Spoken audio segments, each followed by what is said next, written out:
Wala kang LTMS at QR code, digital ID sa LTO, Easy Ride. Isa ka ba doon sa mga client namin na hindi natuloy yung booking dito?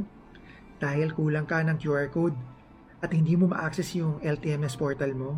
Huwag mong skip ang video na to dahil ituturo ko sa iyo kung paano ma-access yung LTMS portal mo. Access mo to by typing portal.lto.gov.ph.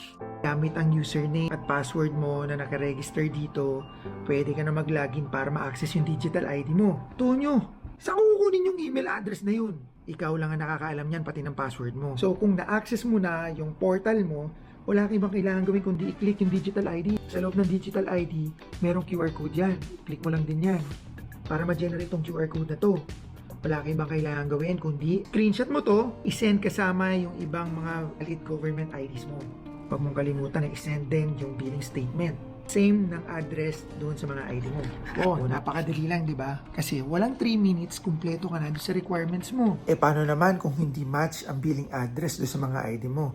Wala ka ibang kailangan gawin kundi mag-message sa amin para magabayan ka namin at matuloy ang booking mo. Send mo lang lahat yan sa amin para ma-start na yung booking process mo.